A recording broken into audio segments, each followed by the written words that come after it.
किया था और गोविंद का नाम गाती, इतना प्रेम करती, उस प्रेम का 1% भी हमारे भीतर नहीं है, उस त्याग का 1% भी हमारे भीतर नहीं है, उस भक्ति का 1% भी हमारे भीतर नहीं है। हमें तो लगता है कि हम आपके योग्य कहीं से कहीं तक नहीं है, पर विश्वास जरूर है कन्हैया कि यदि आप बनाना चाहें तो आप मुझे अपने योग्य तो बना ही सकते हैं। माना कि मैं आपके योग्य नहीं हूं, पर आप कृपा करें तो आप मुझे अपने योग्य बना सकते हैं। मुझे नहीं पता कि आपकी प्राप्ति की योग्यता क्या है, जो योग्यता आप चाहते हैं वो योग्यता आप मुझे दे दीजिए, अपने योग्य बना लीजिए, अपने चरणों से लगा लीजिए।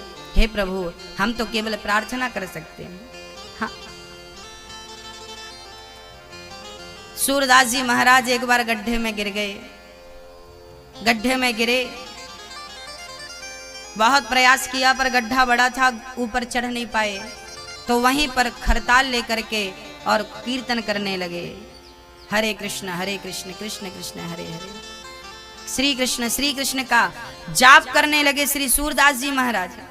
तभी भगवान छोटे से बच्चे के रूप में आए, और सूरदास तो अंधे थे ना, वो चढ़ नहीं सकते थे ना, और जंगल में भयंकर आंधी चल रही थी, भला भक्त की रक्षा करने कौन आता, तब भगवान ही चले आए। और भगवान ने कहा, बाबा मैं गाय चरा के जा रहा था, आपकी कीर्तन सुनी, चलाया, एक काम करो मेरा हाथ पकड़ लो और मैं आपको ऊपर निकाल लेता हूँ, आप गिर गए हो ना। बाबा बोले, हाँ बालक मैं गिर गया हूँ, तो आओ मेरा हाथ पकड़ लो।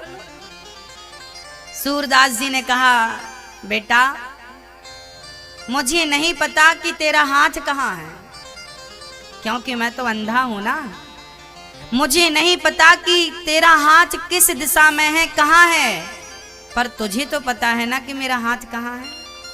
मैं तेरा हाथ क्या पकड़ूंगा, तू ही पकड़ ले मेरा हाथ। बस भक्तों, मैं ही वो अंधा हूँ और मैं ही वो संसार के कुएं में गिरा हुआ प्राणी हूँ, और मैं भला भगवान को कहाँ ढूंढता फिरूंगा। मुझे क्या पता कि उनका हाथ कहाँ है, पर उन्हें तो पता है ना कि मेरा हाथ कहाँ है। कन्हैया, मेरे अंदर आपको पकड़ने की क्षमता नहीं है, सच कहता हूँ। यदि आप पकड़ोगे तो ही पार लगूंगा, नहीं डूब जाऊंगा। कृपा करोगे तो पार लगूंगा, नहीं काबिलियत नहीं, योग्य नहीं हूं मैं, अयोग्य हूं। अब कबीर सूरदास जी का हाथ पकड़ा, भगवान ने ऊपर लाकर खड़ा कर दिया। अब सूरदास जी ने देखा कि बच्चों ने कई बार मेरा हाथ पकड़ा है, पर इस बच्चे का हाथ कुछ अलग ही है। सूरदास जी लिपट गए, बोले, आप कोई बालक नहीं हो, आप तो मेरे भगवान हो। मैं पहचान गया कि आप भगवान हो। और जब बालक, देखिए भगवान आपके आसपास हैं, अब पहचानना आपको ही पड़ेगा, पहचानना आपको ही पड़ेगा। हाथ पकड़ लिया सूरदास जी ने, लिपट गए उनके चरणों से, तब बालक भगवान के रूप में आ गए। सूरदास जी को हृदय से लगाया, मेरे कन्हैया ने तुमने पहचान लिया, अनेक रूप रूपाया विष्णवे प्रभु विष्णवे। भगवान के एक रूप नहीं है मेरी माँ, अनेक रूप है, अनेक रूपों में वो किस रूप में आ जाए हमें नहीं पता। विदुरानी के छिलके खाते हैं, प्रेम हो तो छिलकों का भी भगवान भोग लगाते हैं। जब भगवान सारी लीला समाप्त करके चले गए, तब भगवान श्री कृष्ण ने जाते समय अपने भक्त विदुर को याद किया। अब विदुर जी को जब उद्धव ने संदेशा सुनाया कि भगवान ने आपको याद किया है, रोने लगे श्री विदुर जी। मेरे कन्हैया मुझे याद कर रहे थे, मेरे कृष्ण ने मुझे याद किया, रोने लगे श्री विदुर जी महाराज।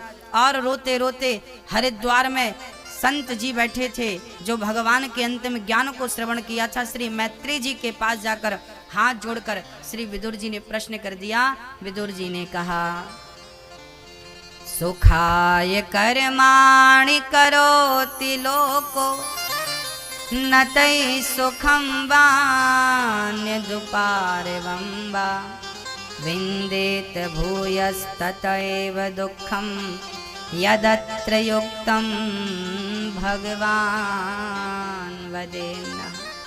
सारी दुनिया सुख के लिए कर्म करती है, पर मिलता क्या है? दुख के सिवा कुछ नहीं। ऐसा क्यों? ऐसा प्रश्न विदुर जी ने कहा किया। तब मैत्रेय जी ने कहा कि विदुर जी आप सब जानते हैं, फिर भी आप पूछ रहे हैं तो सुनिए।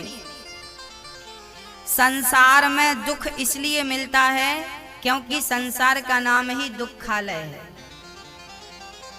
गीता में भगवान ने कहा है दुखालयम, संसार का पुस्तकालय में जाएंगे पुस्तक मिलेगी, औषधालय में जाएंगे औषधि मिलेगी, भोजनालय में जाएंगे भोजन मिलेगा, तो दुखालय में आएंगे तो क्या मिलेगा?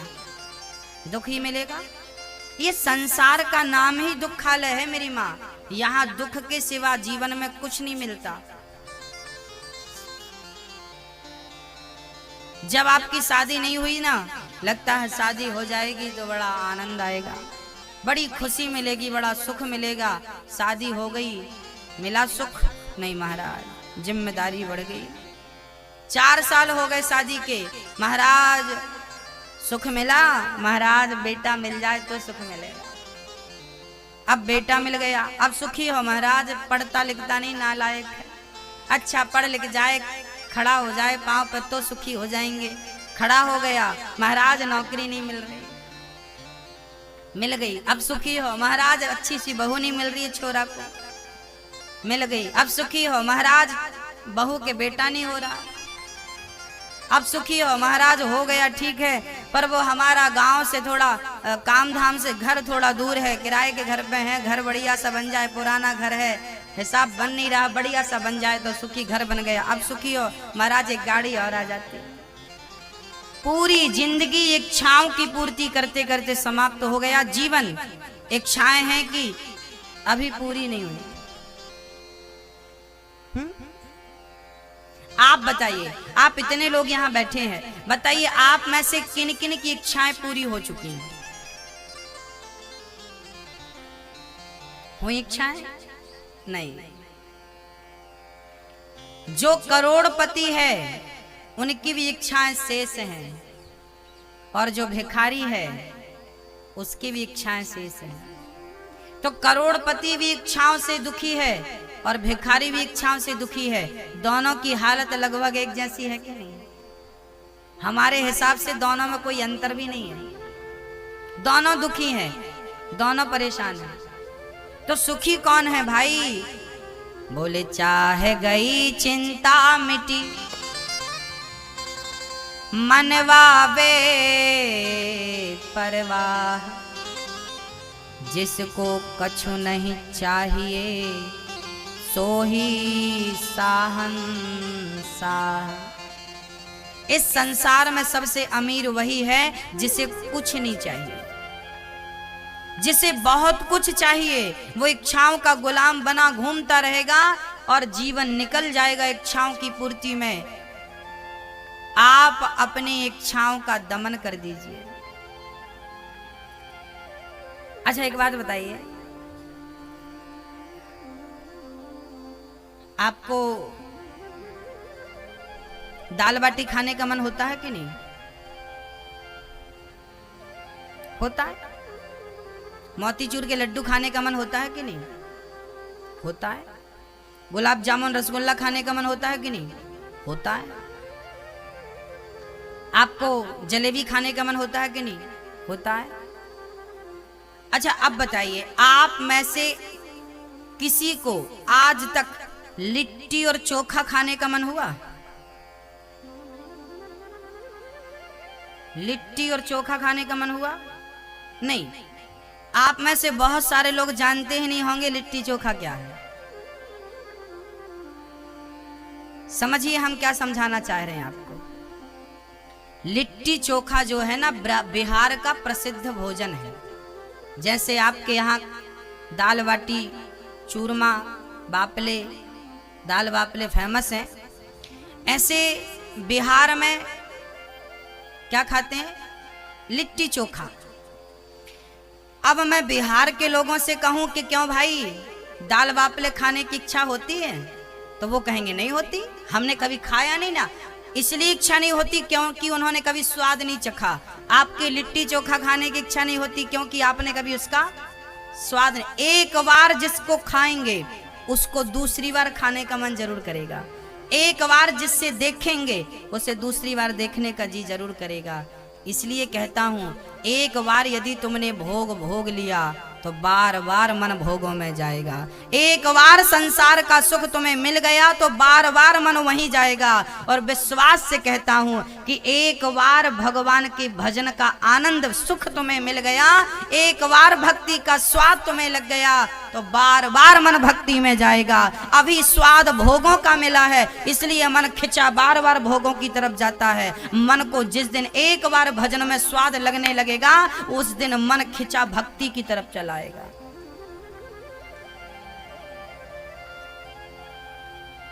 स्वाद लगने की देर है, स्वाद नहीं लगा अभी तक। भक्ति क्या होती है, प्रेम क्या होता है पता ही नहीं। इसलिए कहता हूं इच्छाओं की पूर्ति करते करते मर जाएंगे आप, इच्छाएं पूरी नहीं होंगी। आज और रसगुल्ला खा लेते हैं कल से छोड़ देंगे तो क्या गारंटी कि कल मन नहीं होगा? कल भी तो मन होगा ना। त्याग आज से करिए, हमें नहीं खाना। एक बार मन करेगा ना फिर मन करेगा, जब नहीं मिलेगा तो फिर धीरे धीरे दिमाग सही हो जाएगा। पूरी जिंदगी आप यही करते हैं। आज और ये कर लेते हैं कल से वैरागी हो जाएंगे। आज और कामना कर लेते हैं कल से छोड़ देंगे। आज और ये कर लेते हैं कल से छोड़ देंगे। आज और तंबाकू खा लेते हैं कल से छोड़ देंगे। आज और सिगरेट पी लेते हैं कल से छोड़ देंगे। आज और एक पैक पी लेते हैं कल से छोड़ देंगे। आज बस एक बार मुर्गी मांस खा लेते हैं कल से छोड़ देंगे। वो कौन सा कल है बताओ तो सही, कौन सा कल है? काल करे सो आज कर, आज करे सो अब, पल में प्रलय होएगी फिर बहुरी करेगा कब। अभी करो जो करना है, जो करना है जल्द कर, क्यों बैठा है मौन, पल में प्रलय होएगी फिर पल की जाने कौन। कल के भरोसे मत रहना भक्तों, आज ही अच्छा बन करके अपने मन को अच्छी जगह लगा दो। कल का इंतजार ना करना, कल होता है नहीं इसका भी भरोसा नहीं है। सुख की कामना करना ही पागलपन है। हमें सुख की कामना नहीं करना चाहिए, सुख की इच्छा नहीं करना चाहिए। हमें तो केवल ईश्वर को पाने की इच्छा करना चाहिए। कन्हैया तुम्हें एक नजर देखना है बस।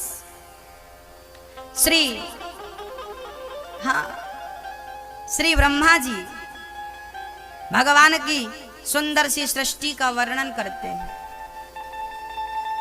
मनु जी महाराज की ब्रह्मा जी के शरीर के दाहिने अंग से पुरुष, बाएं अंग से स्त्री का जन्म हुआ। मनु शत्रुपा की 3 बेटियां और 2 बेटे हुए, आकुति, देवहूति, प्रसूति। आकुति का विवाह रुचि प्रजापति से हुआ जिनके यहाँ यज्ञ भगवान भये।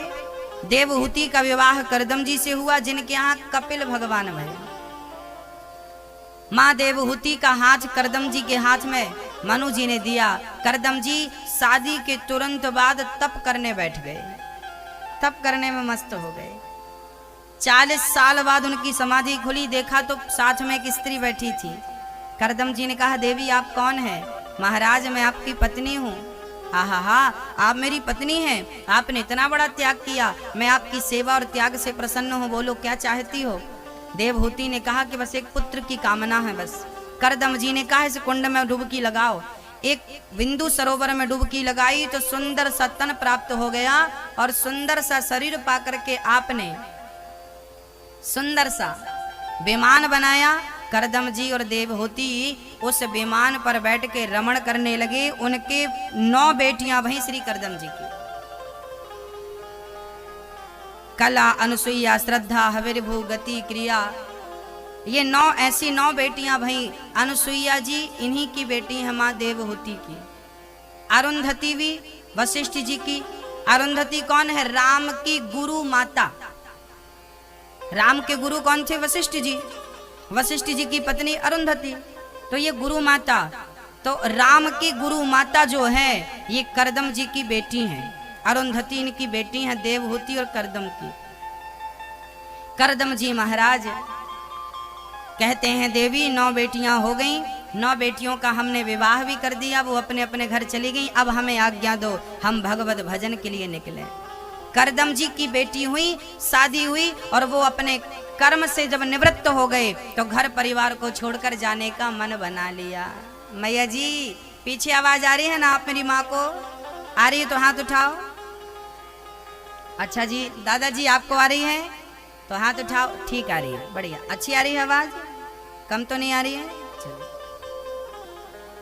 अब समझिएगा, श्री करदम जी कह रहे हैं, श्री करदम जी महाराज कह रहे हैं, देवी मुझे आज्ञा दो, मैंने बेटियों का विवाह कर दिया, मुझे जाना है जंगल भगवत प्राप्ति के लिए।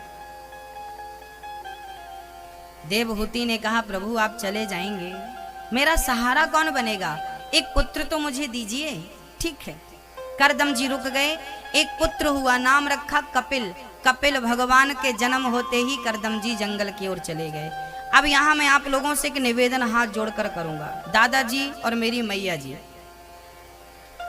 आप में से कितने ऐसे दादाजी यहाँ बैठे हैं, माँ जी मेरी यहाँ बैठी हैं, जिनकी बेटियों का और बेटों का विवाह हो चुका है? आपकी बेटी का और आपके बेटे का विवाह हो गया कि नहीं? जिनके हो गया वो समझेंगे और वो सुनेंगे, जिनके नहीं हुआ वो अभी सुनेंगे, बाद में फॉलो करेंगे। एक छोटा सा एग्जाम्पल,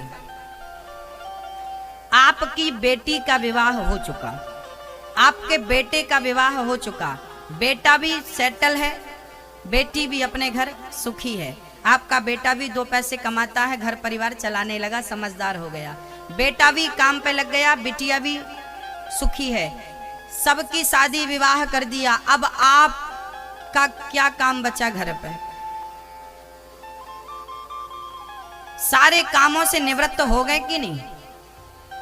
एक पिता की जिम्मेदारी यही है कि वो अपने बेटे को अच्छा संस्कार दे, शादी विवाह करके उसके हाल पर उसे छोड़ दे। एक पिता का यही कर्तव्य है कि आप अपनी बेटी को अच्छा वर दीजिए, अच्छी जगह विवाह करिए, बेटा सुखी, बिटिया सुखी। अब हमारी जिम्मेदारी पूरी हो गई या नहीं? बताइए, आपकी जिम्मेदारी पूरी हो गई कि नहीं? अब आपकी सारी जिम्मेदारियां पूरी हो गई गृहस्थी की, अब एक ही जिम्मेदारी बची है, कौन सी? केवल कृष्ण को पाने की जिम्मेदारी, आत्म कल्याण करने की जिम्मेदारी। अब इन जिम्मेदारियों से मन को हटाकर अब भगवान को प्राप्त करने की ये भी आपकी जिम्मेदारी है, जबकि आप लोग ना भागते हो अपनी जिम्मेदारियों से। बुढ़ापे तक बेटा सेटल हो गया तो फिर नाती को सेटल आपको ही करना है। आपको क्यों करना साहब? और फिर पोते की भी चिंता आपको, पोता को महाराज पोता पोता पोता। ये राम राम नहीं जपती मेरी माँ बूढ़ापे में, बेटा बेटा पोता पोता जपती।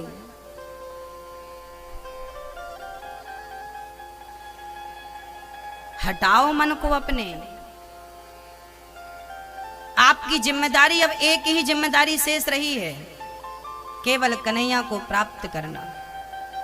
जाओ 1 महीना जगन्नाथ जी में रहो, बुढ़ापे में दोनों पति पत्नी जाओ, बुढ़ापे में बुढ़ा बुढ़ी और बढ़िया जगन्नाथ जी में 1 महीने रहो।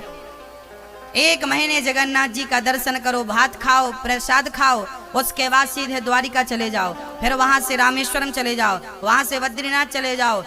12 महीने में 1-2 महीना सोठालिया में रहो अपने गांव घर में, बाकी 10 महीने गोविंद की शरण में, गोविंद के चरण में रहो। बुढ़ापा आनंद से गुजरेगा। घर पे रहोगे ना तो वो इज्जत नहीं करेगा, और महीने 2 महीने के लिए घर पे आओगे तो बहू हलवा खिलाएगी बादाम का, और घर पे ही पड़े रहोगे तो कहेगी घर पे ही पड़ी रहती है बुढ़िया, कहीं जाती तो है नहीं, मरती भी नहीं है।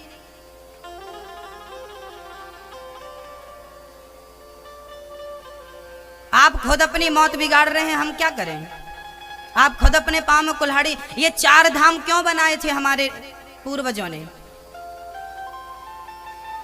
4 धाम इसलिए बनाए थे कि आप बुढ़ापे में 1-1 महीने यहां गुजारें, पर आपकी जिंदगी गुजर गई, एक बार भी मन नहीं हुआ कि जगन्नाथ जी का दर्शन करें आवे।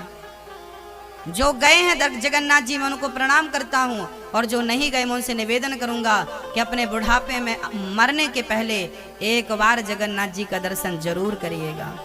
वो जगन्नाथ, वो जगत के नाथ हाथ पसारे खड़े हैं, एक बार उनसे मिलिएगा, एक बार दर्शन जरूर करिएगा इन आंखों से। एक बार तिरुपति बालाजी जरूर जाइएगा। ये मूर्तियां नहीं हैं, जगन्नाथ जी कोई मूर्ति नहीं है कोई, वो प्रत्यक्ष भगवान है भाई।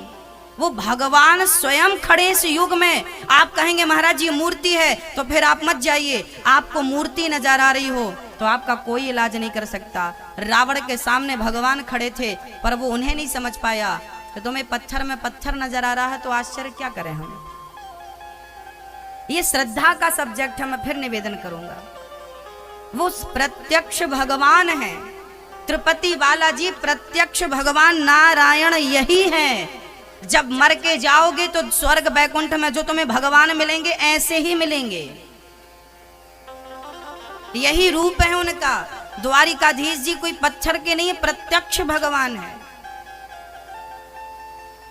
बिहारी जी प्रत्यक्ष रूप में बैठे हैं। एक नाथ जी, श्रीनाथ जी नाथ द्वारा प्रत्यक्ष भगवान है वो। सांवरिया सेठ प्रत्यक्ष भगवान है। विठल भगवान प्रत्यक्ष हैं। ये कोई मूर्तियां नहीं हैं भक्तों। जाकी रही भावना जैसी, प्रभु मूरत देखी तिन तैसी। ये तो प्रेम की बात है। इसलिए अपना बुढ़ापा मत बिगाड़िए। हाँ, और जाइए गोविंद की शरण में, जाइए भगवान का दर्शन करने। बुढ़ापा बेटी से निवृत्त, बेटे से निवृत्त, अब माला ले लो और बस राम राम जपो, कृष्ण कृष्ण जपो, यही सहारा। ये भी तुम्हारा कर्तव्य है। एक बुढ़ऊ को हमने देखा बुढ़ापे में, एकदम 90 साल के थे और बुढ़ापे में वो गड्डियां गिन रहे थे। 1 2 3 4 5 6 7 8 9। क्या ये उम्र पैसे गिनने की है? बताइए। अरे बच्चों को दो, हिसाब किताब कर तो लिया, जवानी भर यही तो किया है। खूब गड्डियां गिनी हैं, खूब हिसाब किताब। बुढ़ापा आ गया, ठीक है मानो मैं सो जाता हूं। एक ही बिस्तर था, उस एक ही बिस्तर पर माँ सोया करती थी, पर आज बेटे को कहा कि तू भी मेरे साथ सोना। बेटे को लगा कोई बात नहीं, माँ के साथ सोने में यदि कर्जा उतर रहा है तो सस्ता है, ठीक है सो जाता हूं माँ। माँ के साथ बेटा सो गया। जब बच्चा गहरी नींद में चला गया तो माँ ने आवाज लगाई, बेटा बेटा।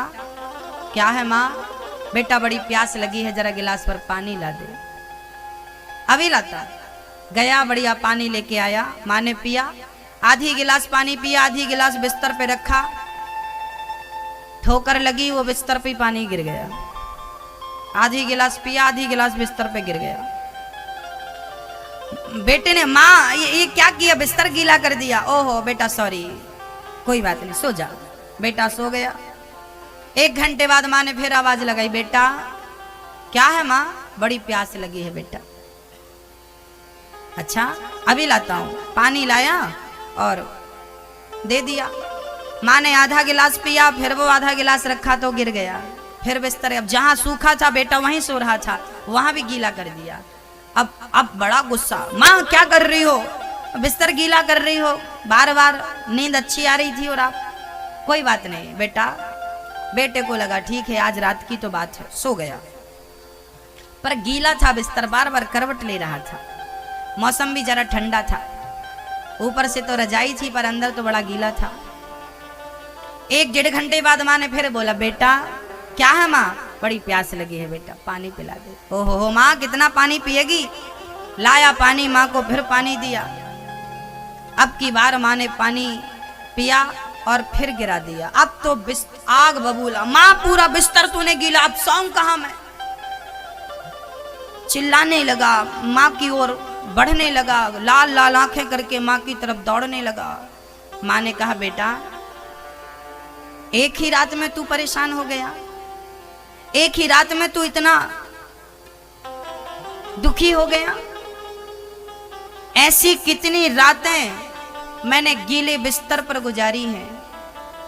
मैंने तो पानी से गीला किया था, तूने तो अपने मूत्र से मिला बिस्तर गीला किया था, फिर भी मैंने तुझे सूखे में सुलाकर कलेजे से लगाया था। एक बार भी तुझ पर गुस्सा नहीं आया और तुझे मुझ पर गुस्सा आ गया। एक रात का हिसाब नहीं चुका पाया बेटा, तो इतनी सारी रातों का हिसाब तू कैसे चुका पाएगा? तेरे पास इतनी दौलत कहाँ है कि तू अपनी माँ का कर्जा चुका सके? याद रखना भक्तों, अपना शीश काट के चढ़ा दोगे ना माँ के चरणों में, तो माँ के कर्जे से आपको मुक्ति नहीं मिलेगी। आजकल की मम्मियों को तो बच्चे पालने में दिक्कत नहीं होती, क्योंकि आजकल तो बिस्तर भी बड़े होते हैं और बच्चों को पहनाने के डायपर भी होते हैं।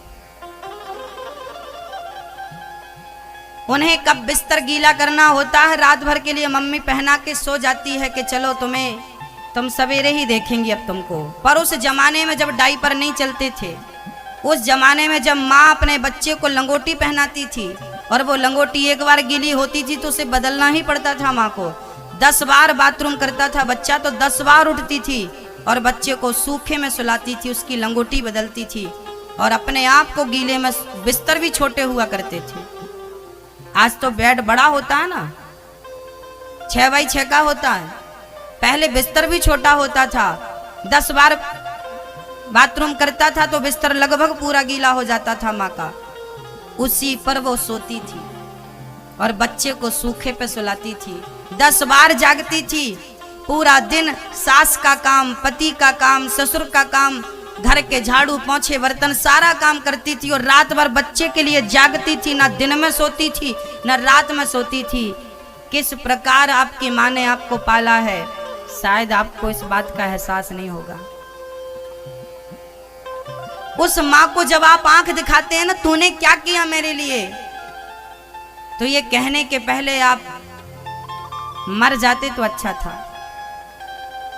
हाँ, क्या किया तूने मेरे लिए? अरे राम राम, क्या नहीं किया ये तो बता, क्या नहीं किया? सब कुछ तो किया। अपना पेट फड़वाया है किसके लिए? तेरे लिए। तेरे मुंह इस दुनिया में केवल एक माँ का दर्द ही ऐसा दर्द है कि डॉक्टर उसका पेट फाड़ता है। जब पेट फाड़ता है तब तक माँ होश में रहती है, पेट फटता हुआ देखती है अपना, और डॉक्टर धीरे से कह देता है कि तेरे बेटा हुआ है, तो पेट फटा है, उसका सारा दर्द भूलकर मुस्कुराने लगती है कि मेरा बेटा मेरी छाती से लगा हुआ। सारा दुख भूल जाती है अपने बेटे के लिए। आपको कांटा लग जाए तो रो रो के घर भर देते हो, वो पेट फाड़ कर खड़ी पड़ी है बिस्तर पे और तुम्हें छाती से डॉक्टर बच्चे को माँ के पेट से निकालता है, हिलाता डुलाता है और माँ की छाती पे ले जाके पाड़ देता है।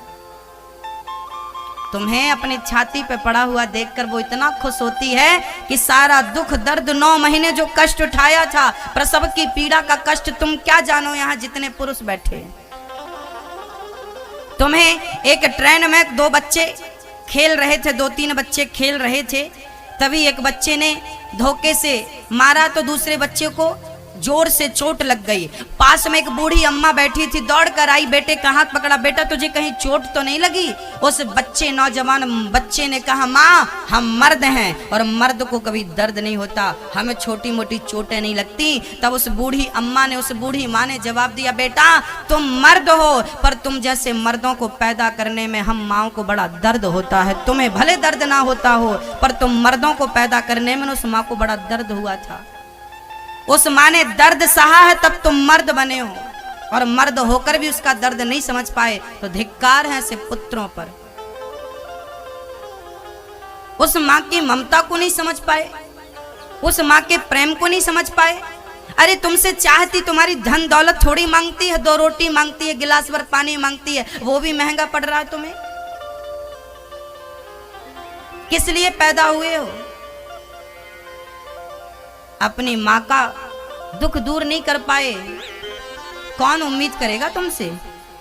किसका दुख दूर करोगे तुम? क्या करोगी इतनी दौलत कमा कर? माँ के काम तो आई नहीं।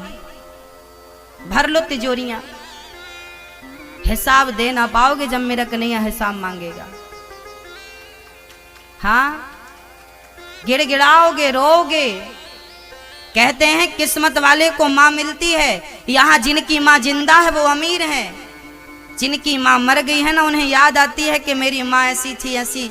इस संसार में हर चीज पैसों से मिलती है, माँ पैसों से नहीं मिलती मेरे भाई। माँ तो माँ नसीब से मिलती है। पत्नी तो आपका पिता 10 लड़कियों की तस्वीर दिखाता है, बोल कौन सी पसंद है इनमें से। लड़की पसंद की मिल सकती है, पत्नी पसंद की मिल सकती है, माँ पसंद से नहीं, माँ तो किस्मत से मिलती है। और किस्मत से मिली हुई माँ को छोड़ा नहीं जाता पसंद की पत्नी के लिए। मैं पत्नी को छोड़ने की बात नहीं कर रहा हूं, पत्नी के साथ रहिए, पर माँ ने क्या बिगाड़ा है भाई, क्या गलती है उसकी। हाँ, मेरी माँ वृंदावन में है, वो वृद्ध माएं जिन माओं को आपके सहारे की, आपके आश्रय की जरूरत है। आप सुठालिया वालों, क्या आपके पास सहयोग करने के लिए इतनी भी क्षमता नहीं है कि आप किसी माँ का सहारा बन सको? क्षमता है। यदि आपके पास धन नहीं है तो कोई बात नहीं, धन है तो किसी एक माँ को गोद जरूर लीजिएगा, एक माँ को जीवन भर की रोटी भोजन जरूर दीजिएगा। मात्र 21,000 देकर आप हमारे मेंबर सदस्य भी बन सकते हैं और एक माँ का जीवन भर आप बेटा बनकर के आशीर्वाद भी घर बैठे पा सकते हैं। यदि आप धनवान हैं तो सहयोग कीजिए, और धनवान नहीं है तो भगवान से प्रार्थना कीजिए कि हे विधाता, मुझे इतना सक्षम बनाइए कि मैं भी किसी एक माँ को गोद ले सकूं, मैं भी किसी एक माँ का सहारा बन सकूं। यदि सामर्थ्यता नहीं है तो भगवान से निवेदन करिए, वो तुम्हें सामर्थ्यता देंगे। कम से कम एक बूढ़ी माँ को आप गोद ले सकते हैं, आप हमारे मेंबर बन सकते हैं। इसी बहाने कभी भी आप वृंदावन में आएंगे तो आपको वहां रहने की, खाने की संपूर्ण व्यवस्थाएं होंगी। आप हमारे सदस्य बन जाएंगे और आप 21,000 देकर सदस्य भी बनेंगे, और उसी 21,000 को हम बैंक में जमा कर देंगे उन माँओं के नाम से। तो उन माँओं को आपके नाम की, आपके धन से उस माँ को एक रोटी मिलती रहेगी जीवन भर, दोनों टाइम पे भोजन मिलता रहेगा। आपके द्वारा किसी माँ की मंच पे आए, आप हमारे यजमान जी, आप एक वृद्ध माँ को गोद ले रहे हैं और जीवन भर सदस्य बन रहे हैं, वृद्ध माँ का सहारा बन रहे हैं। देखिए, धर्म से जुड़ने की कोई उम्र नहीं होती, दान करने की, पुण्य करने की कोई उम्र नहीं होती। जब ईश्वर हमें देता है तो हमें भी निसंकोच किसी की भलाई में अपने आप को समर्पित करना चाहिए। एक बार इनके लिए सुंदर तालियां। ये हमारे सदस्य बन रहे हैं, इनको प्रमाण पत्र दिया जा रहा है मंच से, ये हमारी सदस्यता प्रमाण पत्र है। जीवन भर के लिए आप सदस्य बन रहे हैं और साथ ही एक माँ का सहारा बन रहे हैं। एक बार सुंदर तालियां आपके लिए। आप भी किसी एक माँ का सहारा बन सकते हैं, आपको भी सदस्यता प्रमाण पत्र यहाँ से प्रदान किया जाएगा यदि आप सदस्य बनते हैं तो, मेंबर बनते हैं तो।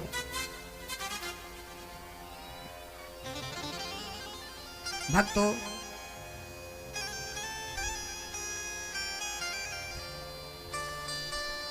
माँ देवहूति ने कपिल भगवान को हाथ जोड़कर कहा, प्रभु मेरा मन बहुत भटकता है, मैं क्या करूं। निर्विणाम नितराम भूमन सदिन्द्रिय तर्षणात् येन संभाव्यमानेन प्रपन्नान्धं तमः प्रभु। माँ देवहूति ने कपिल भगवान से हाथ जोड़कर कहा, प्रभु मेरा मन मेरे वश में नहीं है, क्या करें कि मन वश में हो जाए। भक्ति का मार्ग क्या है, भक्ति का स्वरूप क्या है, ऐसे तमाम प्रश्न माँ देवहूति ने श्री कपिल देव जी से किया। तब कपिल भगवान ने कहा, माँ आभूषण धारण कीजिए। कौन सा? मैया जी, ओ मेरी माँ, भैया जी सावधान। तितिक्षवः कारुणिकाः सुहृदः सर्वदेहिनां अजातशत्रवः शान्ता साधवः साधुभूषणम्।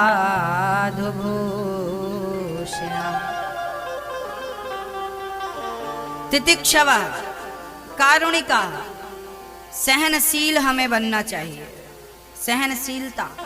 कपिल भगवान ने कहा, माँ हमें सहनशील बनना है, हृदय में करुणा रखनी है, सबके प्रति प्रेम रखना है, यही हमारा आभूषण है।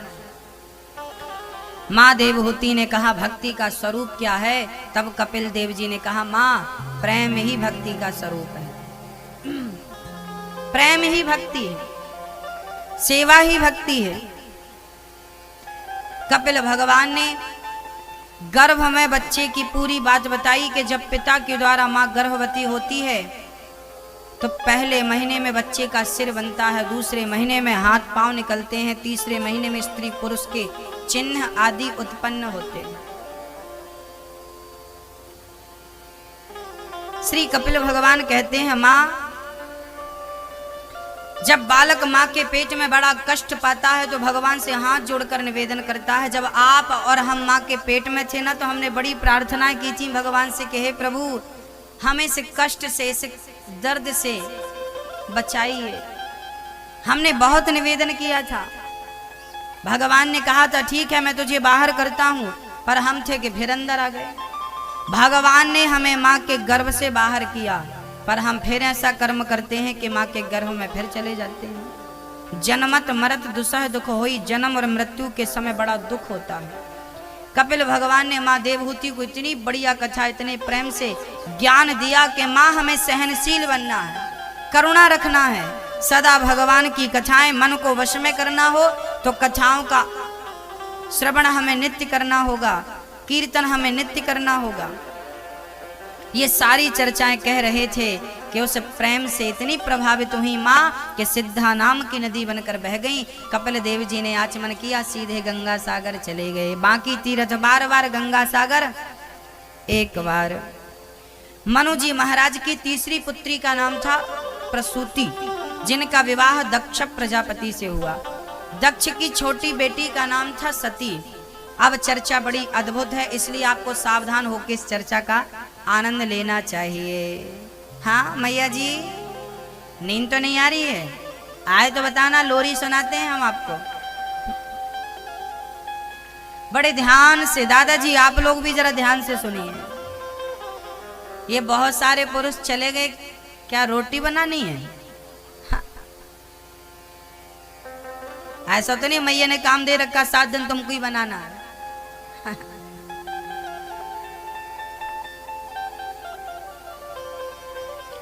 अब बहुत मार्मिक चर्चा है, बहुत प्रेम से श्रवण कीजिए।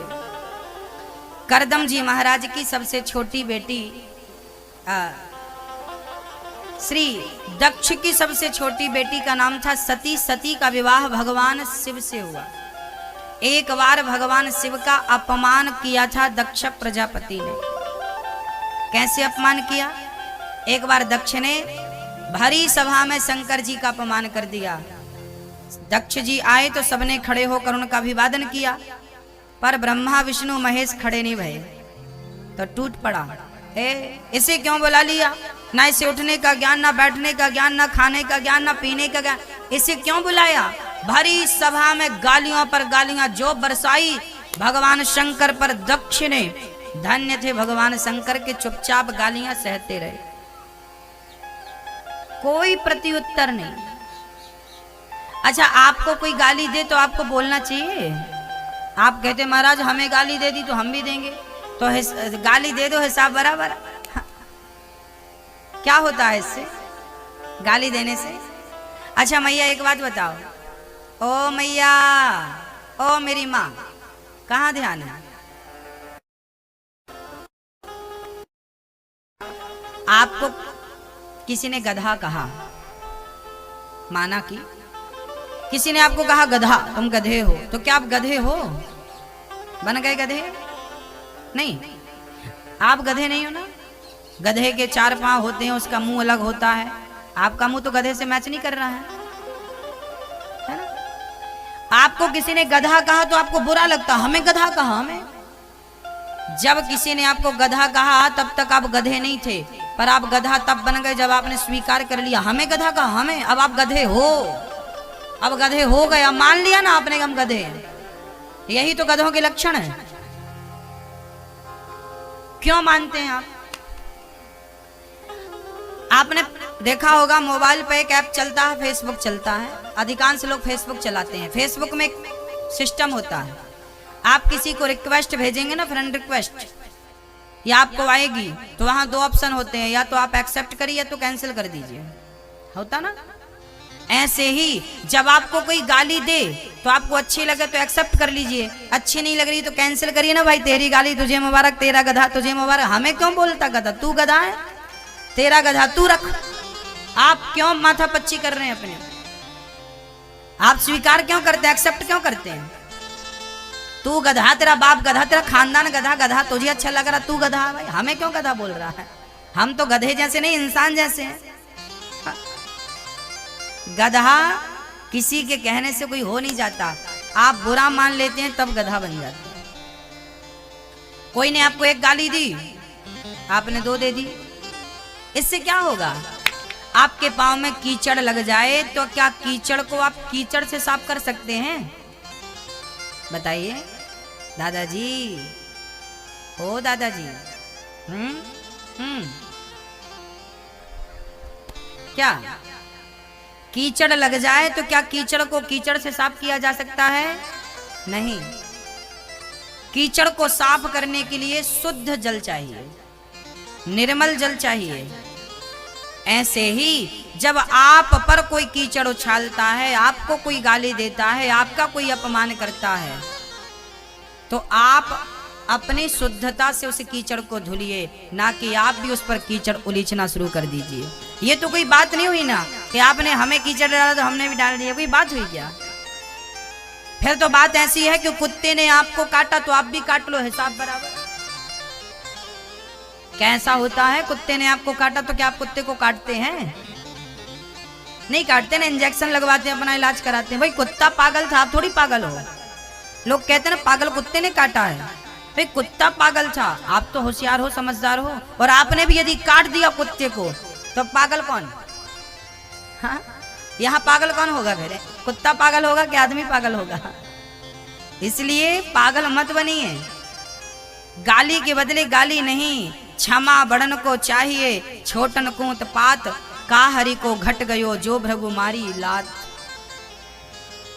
आप अपने बड़प्पन का परिचय दीजिए भाई, छोटे मत बनिए। अच्छा एक बात और बताइए, गाली देने वाला महान होता है या गाली को सुनने वाला महान होता है, बताइए, आप बताइए। सुनने वाला, आपको सब ज्ञान है, सुनने वाला, फिर भी आप सुनते नहीं है, बोलना शुरू कर देते। भगवान श्री कृष्ण ने शिशुपाल की कितनी गालियां सुनी थी, बताओ कितनी, 100 भगवान ने 100 गालियां सुनी, चुप रहे। 101वीं गाली हुई तो भगवान ने सुदर्शन निकाला, शिशुपाल का सिर खंडित कर दिया, काट दिया। भगवान से पूछा, प्रभु आपने 100 गालियां सुनी, बाद में सिर काटा, पहली गाली में ही काट देते। जो भगवान 100 गाली सुनने के बाद सिर काटता है, क्या वो फर्स्ट गाली में सिर नहीं काट सकता था, काट सकते थे, तो काटा क्यों नहीं। भगवान ने कहा कि मैं दुनिया को समझाना चाहता हूं कि मैं भगवान होकर यदि 100 गाली सहन कर सकता हूं, तो आप इंसान होकर कम से कम 10-20 गालियां तो सहन कीजिए। गालियां भगवान को भी मिली हैं, केवल आप अकेले इकलौते नहीं हैं। गालियां परंपरा रही है, आप अच्छा कार्य करेंगे गालियां मिलेंगी। दुश्मन बनाए नहीं जाते, दुश्मन बन जाते हैं। आप अच्छा कार्य करना शुरू कर दीजिए, 10 दुश्मन खड़े हो जाएंगे, आपके आलोचक खड़े हो जाएंगे। उनका काम क्या है, बेचारों का कोई काम धाम है नहीं, बेरोजगारी है, चलो आलोचना करते हैं। काम ही नहीं ना कुछ लोगों के पास, खुद का काम होता तो आलोचना करने में जाया क्यों करते, अपने टाइम को वेस्ट क्यों करते। इनके पास फुर्सत टाइम बहुत है। हमारे भारत में अभी तक ब्लड प्रूफ वो ट्रेन चलती ना, फास्ट क्या बोलते उसको, हाँ वो ट्रेन क्यों नहीं चलती, क्योंकि हमारे यहाँ लोगों के पास टाइम बहुत है, टाइम बहुत है। 2-2, 3-3 घंटे तो गप्पे होती हैं, तो इतना खर्चा कौन करे, इतनी बड़ी ट्रेन कौन बनाए, इसी से जाओ, पंचायत करना है, चलते रहो। समय की वैल्यू, समय की कीमत, जब तक आप अपने समय को नहीं पहचानेंगे, जब तक आप अपने समय का सदुपयोग नहीं करेंगे, तब तक कल्याण नहीं होगा। हमारे यहां समय का सदुपयोग नहीं करता आदमी, केवल दुरुपयोग, केवल दुरुपयोग। एक ने गाली दी, 4 लोग झगड़ा करने पहुंच जाते हैं। अरे भाई जाने दो, दुष्ट अपनी दुष्टता नहीं छोड़ता तो सज्जन को भी अपनी सज्जनता नहीं छोड़नी चाहिए। हाँ? अच्छा एक बात बताओ, नीम मीठी होती है कि कड़वी? नीम कैसी होती है मेरी माँ? नीम कैसी होती है? कड़वी। आप उसमें शहद डालो रोज, नीम के छोटा सा पेड़ लगाना और उसमें पानी की जगह शहद डालना, तो भी क्या मीठी होगी? जैसे नीम कभी अपना स्वभाव नहीं बदल सकती, जैसे गन्ना कभी अपना स्वभाव नहीं बदल सकता, ऐसे ही दुष्ट अपना स्वभाव नहीं बदल सकता। आप क्यों माथा पच्ची कर रहे हैं? आप क्यों उसके पीछे पड़ रहे हैं? वो नहीं बदलेगा, आप अपने आप को बदल लीजिए। दुष्ट नहीं बदलेगा, आप अच्छे बन जाइए। क्यों परेशान हो रहे हैं? समस्याएं खत्म। बहुत डीपली नहीं लेना चाहिए हमें किसी भी चीज को। हो गया। शंकर जी को गालियां दी, शंकर जी मुस्कुराते रहे। जब आपको कोई गाली देना तो घी बोला करो। बोलो घी, घी। मैया बोलो घी, आप बोलो घी, दादाजी बोलो घी, बोलो घी। देसी घी बोलो, डालडा क्या बोल रहे हो? घी। हाँ, जब आपको कोई गाली देना तो मुस्कुराया करिए, प्रसन्न रहा करिए, क्योंकि ये हंसने का, मुस्कुराने का, खिलखिलाने का ये जो मौका मिला है ना भक्तों, ये केवल हम मनुष्यों को मिला है। 84 लाख योनियों में ये मौका किसी को नहीं मिला। एक मैया वृंदावन गई, वहां से लड्डू गोपाल जी लेने लगी। भाई जरा लड्डू गोपाल जी देना। कौन से वाले? वो रखे, वो देना। वो अरे वो नहीं, बाजू वाले ले ले। नहीं नहीं, बाजू वाले नहीं, हमें वही चाहिए। क्या उनमें क्या खास बात है? नहीं नहीं, उनकी स्माइल अच्छी है, उनकी मुस्कान अच्छी है, वो मुस्कुरा रहे हैं, इसलिए हमें वो वाले लड्डू गोपाल जी चाहिए। एक भक्त को ना हंसता मुस्कुराता भगवान चाहिए, तो भगवान भी कहते हैं कि तुम्हें हंसता मुस्कुराता भगवान चाहिए, तो भगवान कहते हैं हमें भी हंसता मुस्कुराता भक्त चाहिए। वही भक्त भगवान को प्रिय लगता है जो हर हाल में प्रसन्न रहे, खुश रहे, है ना? बड़े प्रसन्नता से जीवन यापन करो, हर हाल में मुस्कुराइए, हर हाल में खुश रहिए। शंकर जी खुश थे, गालियों के बावजूद खुश थे। हाँ, शंकर जी का अपमान हुआ, श्राप दे दिया, आज से मैं तुम्हें श्राप देता हूं, यज्ञ में तुम्हें भाग नहीं मिलेगा। शंकर जी उठकर वहां से चले गए। कोई बात नहीं, तू करता रहा माथा पच्ची। शंकर जी वहां से चले गए। दक्ष ने श्राप दिया शंकर जी को, भृगु जी ने श्राप दे दिया नंदी को, नंदी ने श्राप दिया भृगु जी को। शंकर जी को लगा ये श्राप सम्मान समारोह था, ये श्राप समारोह बन गया। शंकर जी उठकर चले गए। भरी सभा में अपमान हुआ, पर धन्य थे शंकर जी कि अपनी पत्नी पर गुस्सा नहीं उतारी। आपके ससुर जी आपका अपमान करते ना तो पत्नी पर आप टूट पड़ते, तेरे बाप ने यूं, तेरे बाप ने यूं। पर धन्य है शंकर जी ने कोई प्रत्युत्तर नहीं, भरी सभा में अपमान किया, पर शंकर जी ने उस अपमान का घूंट पी लिया।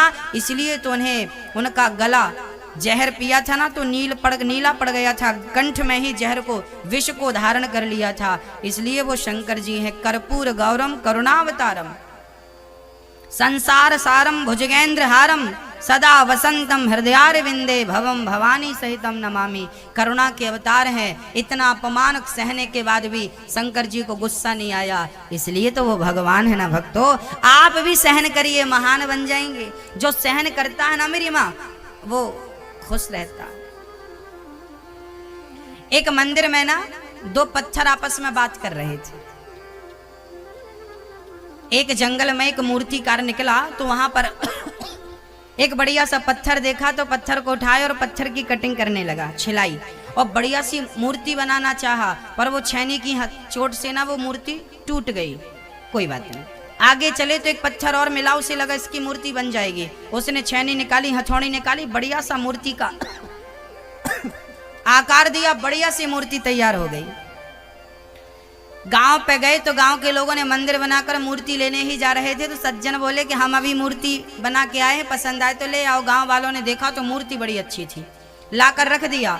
और जो मूर्ति टूट गई थी ना, जो पत्थर टूट गया था, उसे बाहर गाड़ दिया नारियल तोड़ने के लिए।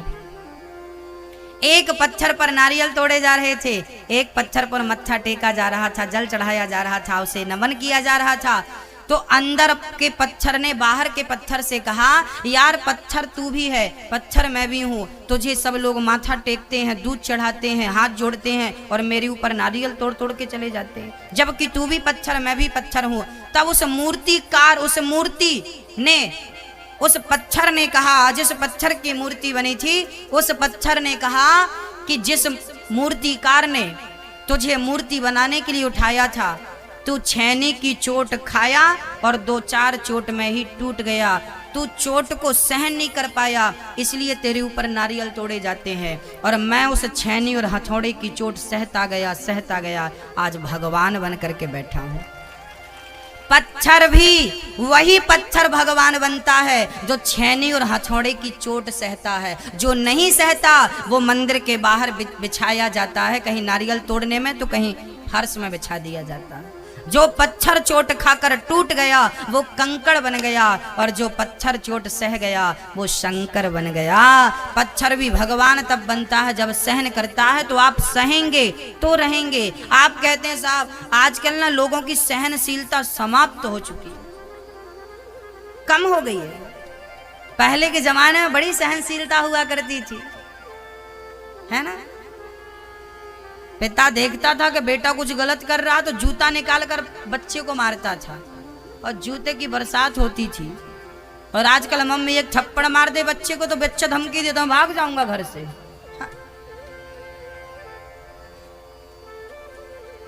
सहन जरूरी है, सहनशीलता जरूरी है। एक सज्जन हमसे बोले महाराज जी पत्थर के भगवान क्यों बनते हैं?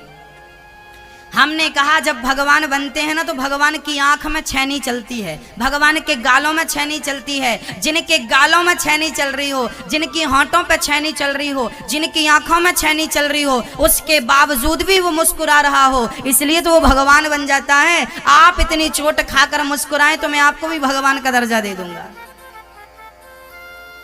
पर पॉसिबल नहीं है ना। इतनी चोट खा के मुस्कुराता कौन है? सहन करिए फिर भी खुश रहिए, यही सिद्धांत है मानव तन का। भगवान शंकर का अपमान हुआ, शंकर जी गए, दक्ष ने यज्ञ किया, सबको बुलाया, शंकर जी को नहीं बुलाया। उस यज्ञ में माता सती बिना बुलाए गई। सती ने अपने पति का अपमान देखा, सती जलकर भस्म हो गई। सती के शरीर को लेकर शंकर जी दौड़े हैं। 52 जगह पर माता सती का वो अंग जलता हुआ शरीर गिरा, जहां जहां गिरा एक एक शक्ति पीठ तैयार हो गई।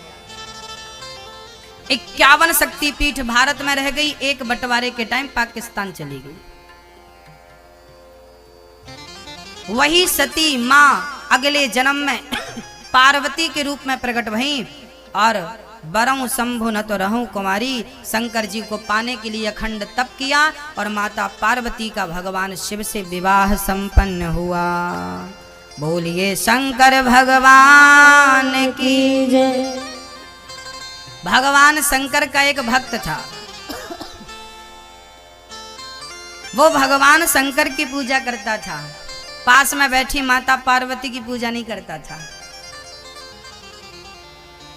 तो शंकर जी की परिक्रमा लगाने कैलाश गया, तो शंकर जी की परिक्रमा लगाया, बाजू में पार्वती बैठी थी तो बीच से निकल गया।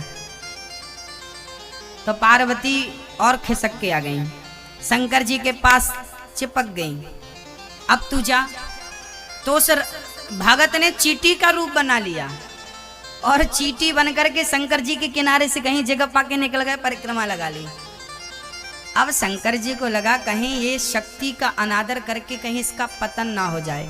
तब भगवान शंकर ने माता सती को अपना आधा अंग देकर और माता पार्वती का अपना आधा अंग लेकर, और माता पार्वती और शंकर जी ने आधा आधा अंग एक दूसरे का लेकर, शंकर जी को आपने देखा होगा ना अर्धांग, अर्धनारीश्वर। तब भगवान शंकर ने अर्धनारीश्वर का रूप धारण करके बैठ गए, पार्वती और शंकर जी आधे आधे। अब लगा बेटा परिक्रमा कैसे लगाएगा। तब वो हाथ जोड़कर खड़ा हो गया, प्रभु मैं समझा नहीं ये कैसा रूप बना लिया आपने, स्त्री का रूप बना लिया। तब भगवान शिव ने कहा बेटा तू शिव को शक्ति से अलग मत समझना, शिव ही शक्ति है और शक्ति ही शिव है। तब से अर्धनारीश्वर भगवान का दर्शन हम लोग करने लगे, उसके कारण शंकर जी का ये रूप हमें देखने को मिलता है। बोलिए जगत जननी जगदम्बा मैया की जय। शंकर जी की पावन चर्चा आपने सुनी। शंकर जी करुणा के अवतार हैं। मनु जी महाराज की 3 बेटियों की चर्चा आपने प्रेम पूर्वक सुनी। मनु जी के 2 पुत्र भी हुए हैं, प्रियव्रत और उत्तानपाद। उत्तानपाद की 2 पत्नियां हुई हैं, सुनीति और सुरुचि। सुनीति के पुत्र का नाम था ध्रुव और सुरुचि के पुत्र का नाम था उत्तम। दोनों बढ़िया थी, पर सुनीति घर से दुखी रहने लगी क्योंकि सुरुचि उनकी सौतेली पत्नी बड़ा अत्याचार करती है।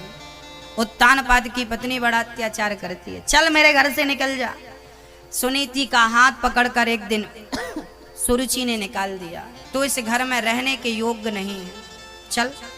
राजा ने पुराने से खंडहर महलों में सुनीति का स्थान दिया। सुनीति वहां प्रेम से रहने लगी, अपने बच्चे को संस्कार देने लगी। एक दिन ध्रुव जी महाराज ने माँ से कहा, माँ मुझे पिता का दर्शन करना है। हाँ हाँ बेटा, पिता का दर्शन करके आओ। वो पिता का दर्शन करने गए। पिता की गोद में, उत्तानपाद की गोद में उनकी दूसरी पत्नी का पुत्र उत्तम बैठा था। ध्रुव जी को लगा कि मेरा भाई बैठा है तो मैं भी जाकर बैठूं। जाकर गोद में बैठने लगे, तभी पास में खड़ी सुरुचि हाथ पकड़ करके और नीचे गिराती है, पुत्र तू इस गोद में बैठने का अधिकारी नहीं है। यदि इस गोद में बैठना है तो जाकर पहले तप कर। यदि तप करने से भगवान तुझे मिल जाए तो भगवान से कहना कि हे प्रभु मुझे सुरुचि के गर्भ से जन्म दो। यदि तू मेरे गर्भ से जन्म लेगा तो इस गोद में बैठने का अधिकारी बन जाएगा, अथवा तू अधिकारी नहीं है। सुनीति ने जब उत्तानपाद के सामने सुरुचि ने जब ध्रुव का अपमान किया, ध्रुव जी महाराज रोते रोते गहरी लंबी सांस लेते लेते और रोते रोते अपनी मां के पास चले गए। ध्रुव जी महाराज रोने लगे। सुनीति ने कहा, पुत्र क्या हुआ? क्या बताऊं मां, मेरा अपमान किया होता तो मैं चुप रहता, कोई फर्क नहीं था, पर तेरा अपमान कर दिया माँ। कह दिया कि तू अभागिन का बेटा है। माँ क्या आप अभागिन हो माँ? सुनीति ने कहा, बेटा मैं अभागिन ही तो हूँ। यदि भाग्यशाली होती तो तुझे तेरे पिता की गोद पे ना बैठा देती। बेटा मैं अभागिन हूँ, तुझे तेरे पिता की गोद पे ना बैठा सके। बेटा जा, तू उस परम पिता की तपस्या कर, उस परम पिता परमात्मा को याद कर। यदि उनको पा लेगा ना, फिर तुझे किसी की गोद में बैठने की जरूरत नहीं पड़ेगी। ध्रुव जी महाराज को 5 साल के बच्चे को मां ने भक्ति के संस्कार दे दिए। भक्तों, बच्चों को भक्ति के संस्कार बुढ़ापे में नहीं, लड़कपन जवानी में ही दे देने चाहिए। भक्ति का पाठ कब पढ़ा देना चाहिए? लड़कपन में, जवानी में। बुढ़ापे का इंतजार नहीं करो। बुढ़ापा आता भी है या नहीं इसकी भी तो गारंटी नहीं है। हाँ, मां सुनीति अपने बेटे को संस्कार दे रही है। मैं तो निवेदन करूंगा आपसे कि आप भी भगवान की कथाएं बच्चों को बचपन में सुनाया करिए। भगवान की चर्चा बच्चों को सुनाएंगे तो संस्कार बनेंगे। सुनीति अपने पुत्र से कहती है, बेटा जा तप कर। माँ किसकी तप करने? क्या होती है तपस्या? माँ बोली, बेटा भगवान की भक्ति करने के बाद, उन्हें पाने के बाद फिर किसी को पाने की इच्छा रह नहीं जाती। बेटा जाकर तप कर। अब 5 साल के ध्रुव जी, उन्हें ये भी तो पता नहीं था कि ये भक्ति क्या है, ये तपस्या क्या है। अब ये कैसे समझाएं? तब सुनीति ने कहा, बेटा कई बार ये प्रश्न खड़ा होता है कि भगवान कहाँ हैं, और हैं तो नजर क्यों नहीं आते। कई बार ये प्रश्न सबके बीच में खड़ा होता है। एक बार स्वामी विवेकानंद जी से किसी ने पूछा कि भगवान कहाँ हैं, और हैं तो दिखाई क्यों नहीं पड़ते। तब स्वामी जी ने कहा, हमें भूख लगी है, पहले दूध पिलाओ फिर प्रश्न का उत्तर देंगे। ठीक है। सामने वाले ने बढ़िया दूध भरकर कटोरा दूध से भरा हुआ ला कर दिया। स्वामी विवेकानंद जी ने उस दूध को हाथ पर लिया और दूध के कटोरे में उंगलियां घुमाने लगे। सामने वाले ने कहा, भाई क्या कर रहे हैं? स्वामी जी बोले, मैं इस दूध में देख रहा हूं कि घी कहाँ है। सामने वाले ने कहा, दूध में ऐसे घी थोड़ी मिलता है। तो कैसे?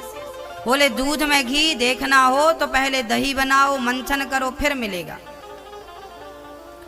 स्वामी विवेकानंद जी ने कहा भाई यही तो हम कह रहे हैं, जैसे दूध में घी व्याप्त है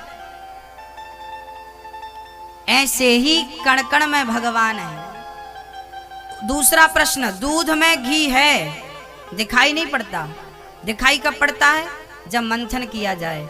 ऐसे ही ईश्वर कण कण में है, वो दृष्टि गोचर नहीं होते, दिखाई तब पड़ते हैं जब भक्ति की जाए। ध्रुव जी महाराज ने जब ये बातें सुनी अपने माँ के मुंह से कि माँ कह रही है कि जैसे पुष्प में खुशबू व्याप्त है, जैसे मिश्री में मिठास व्याप्त है, ऐसे सृष्टि के कण कण में ईश्वर व्याप्त है, उसे प्राप्त कर लिया जाए।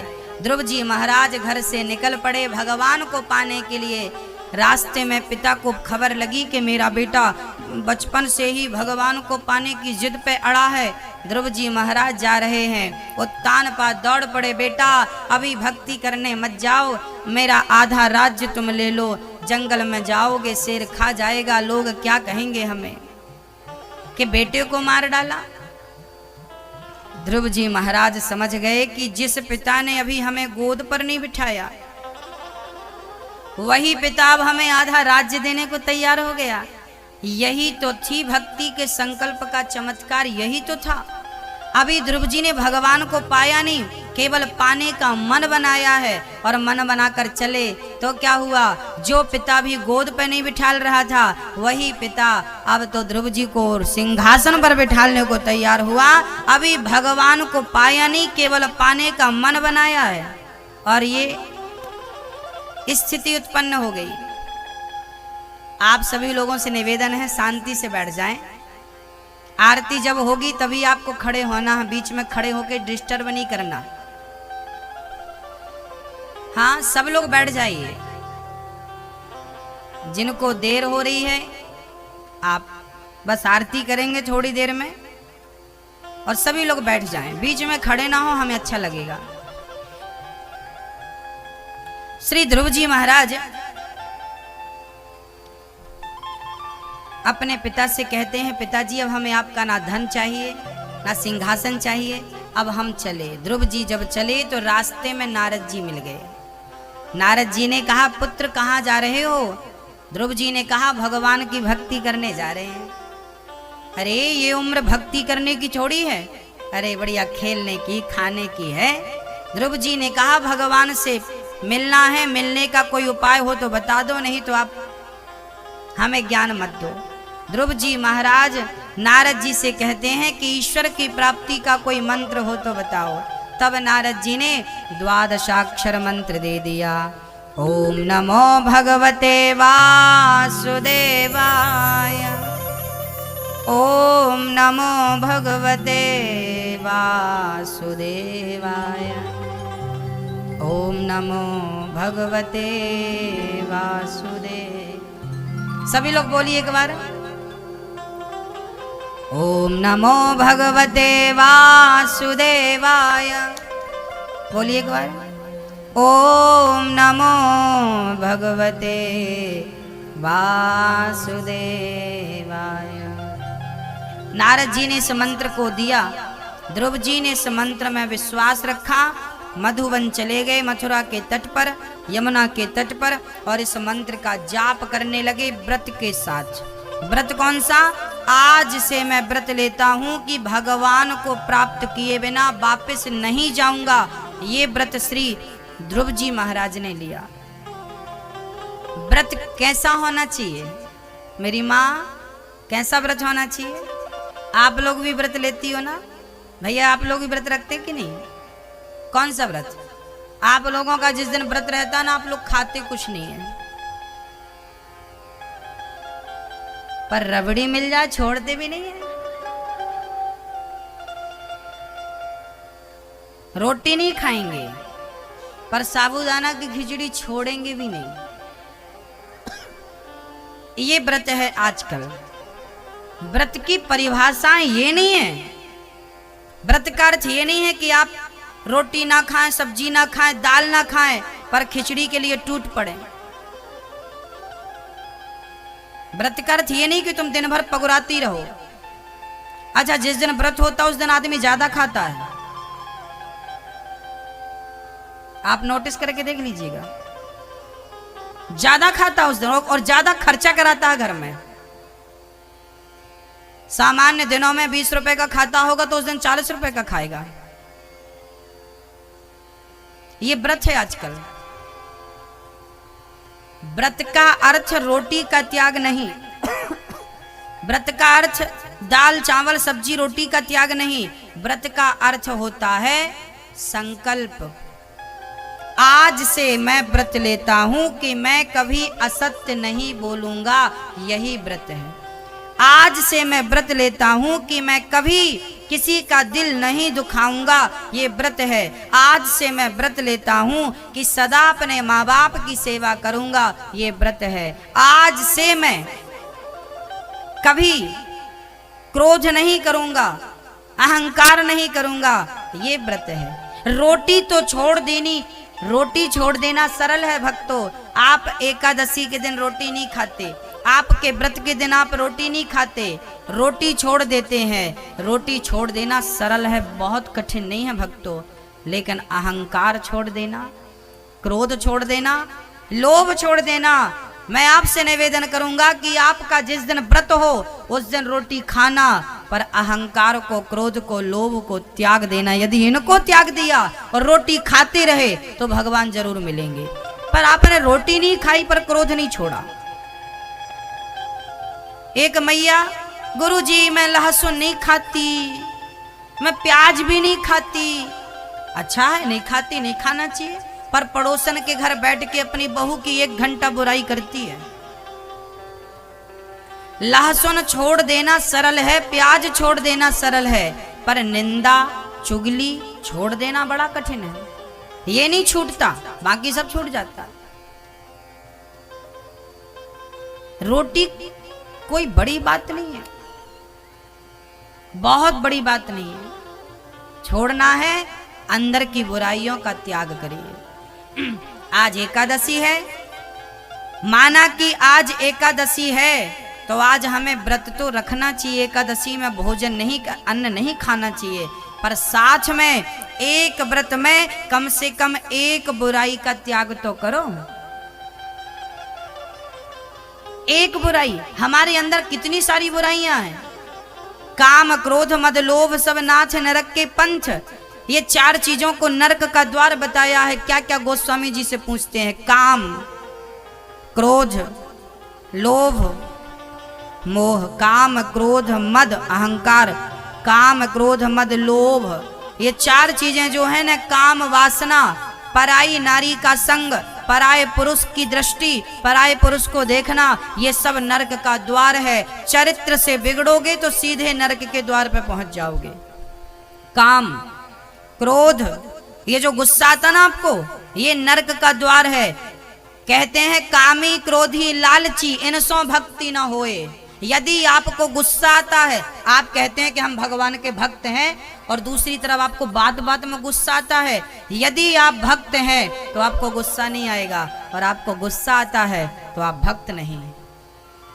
जो भगवान का सच्चा भक्त होता है उसे क्रोध नहीं आता मेरी माँ, और जिसे क्रोध आ रहा है वो ढोंगी है। वो आप भी हो सकती हो और आप भी हो सकते हो। दीपक रहेगा तो अंधकार नहीं रहेगा, और अंधकार रहेगा तो दीपक नहीं रहेगा। दोनों लोग एक साथ तो नहीं रह सकते ना। सूर्य है तो अंधकार नहीं होगा, और अंधकार है तो सूर्य नहीं होगा। दोनों चीज संभव नहीं है कि सूर्य भी है और अंधकार भी है, पॉसिबल नहीं है। ऐसे आप भक्त भी हो और गुस्सा भी आ रहा है, ये दोनों संभव नहीं है ना। हाँ मैया जी, मुंह फुलाइए अपना, मैया आप फुलाओ, फुलाओ मेरी माँ। नहीं, दांत नहीं, हवा निकल रही है। मुंह फुलाइए आप, अब ठहाका लगाइए।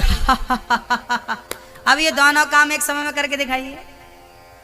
दोनों काम एक समय पर नहीं होंगे, या तो मुंह फूलेगा या तो ठहाका लगेगा, या तो गुस्सा रहेगा या तो भगवान रहेगा। कामी क्रोधी लालची आपको धन का अधिक लोभ है तो भी आप भक्त नहीं हो सकते, क्योंकि भगवान का भक्त वही हो सकता है जो धन से प्रेम करेगा वो भगवान से क्या प्रेम करेगा, और जो भगवान से प्रेम करने लग जाएगा वो धन से क्या प्रेम करेगा। एक से ही प्रेम होगा ना, हाँ प्रेम एक से ही होता ना, दो से तो नहीं, और दो से हो तो प्रेम कैसा है।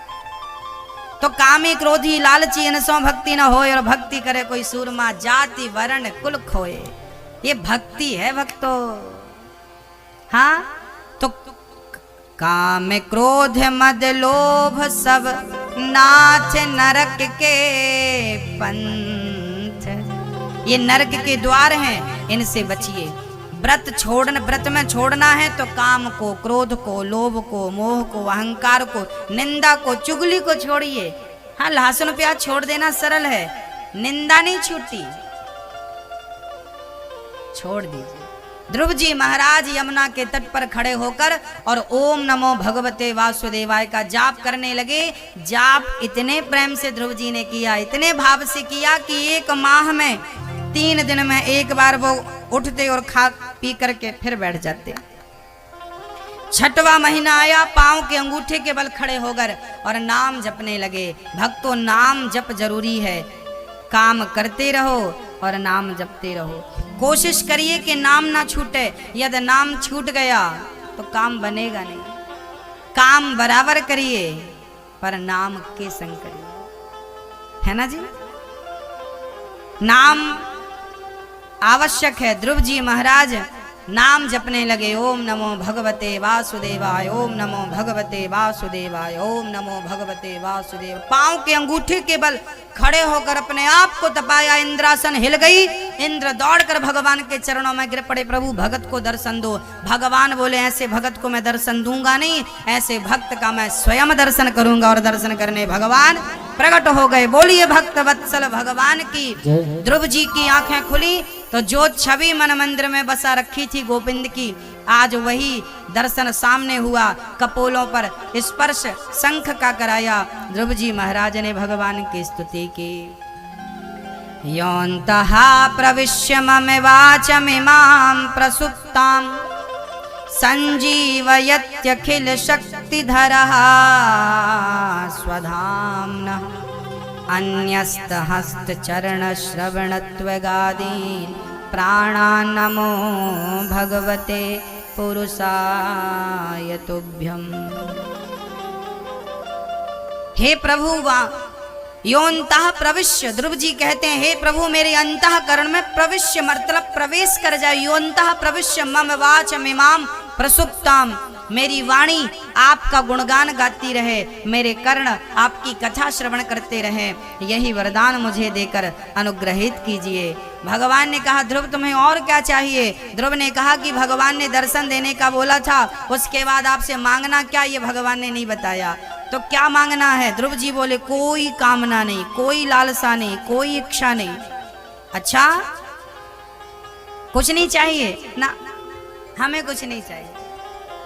तब भगवान ने अपनी मर्जी से 36,000 वर्षों का ध्रुव को राज्य दिया और ध्रुव जी को भेजा। जब ध्रुव जी घर आए तो जिस माँ ने अपमान किया था वही आरती की थाली लेके खड़ी हो गई। अपमान का घूंट कड़वा जरूर होता है पर गले के नीचे उतर जाए तो उसके लाखों फायदे हैं, नुकसान एक भी नहीं है।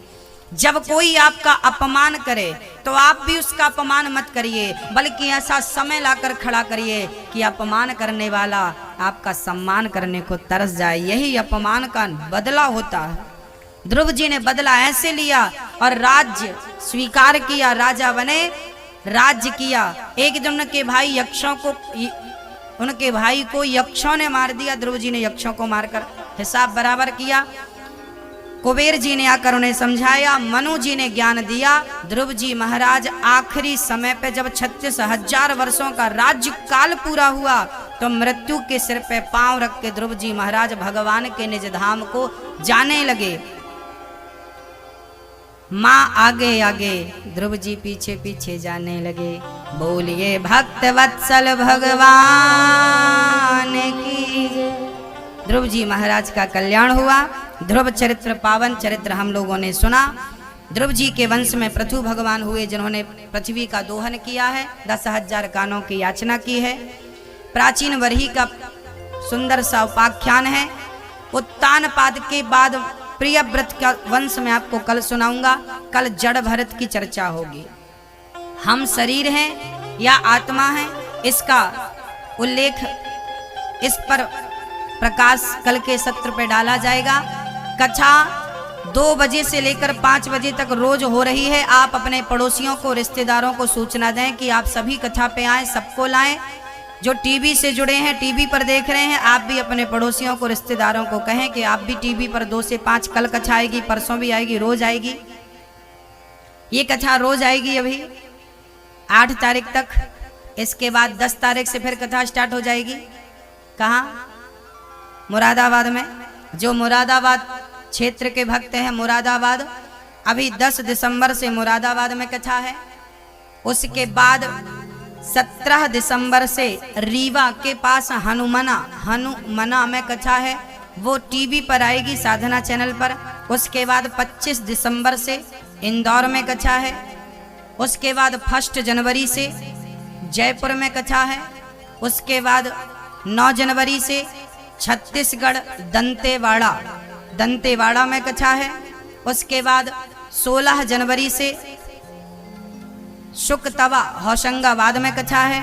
उसके बाद 23 जनवरी से होजई आसाम में होजई एक स्थान है, वहाँ कथा है 24 जनवरी से। उसके बाद 2 फरवरी से जबलपुर में कथा है। ऐसी कथाओं की रूपरेखा है। आपके आसपास जो भी कथाएं हों आप आके सुन लें, इसलिए हमने आपको सूचना दे दी। ये कथाएं सारी यूट्यूब पर भी चल रही हैं। आप अपने मोबाइल पर अनिरुद्धाचार्य जी डालिए, आपको कथा सुनने को मिलेगी। और एक अच्छी सूचना ये भी है कि आप सभी के लिए अभी 29 फरवरी को अयोध्या में भागवत की कथा होने जा रही है। 7 दिन आपका वहीं रहना, खाना पीना, जो आना चाहे आप आइए, अपनी बुकिंग कराइए। कितने लोग आप आ रहे हैं सूचना दीजिए। आपके रहने की, खाने की वहाँ संपूर्ण व्यवस्थाएं होंगी। आप आने के पहले मोबाइल नंबरों पर संपर्क साध लीजिए, पूरी रूपरेखा समझ लीजिए। आप आइए, आपका स्वागत है। जिन भक्तों को अयोध्या की यात्रा में चलना हो, अभी ब्रज यात्रा पे थी, अब अयोध्या की यात्रा है।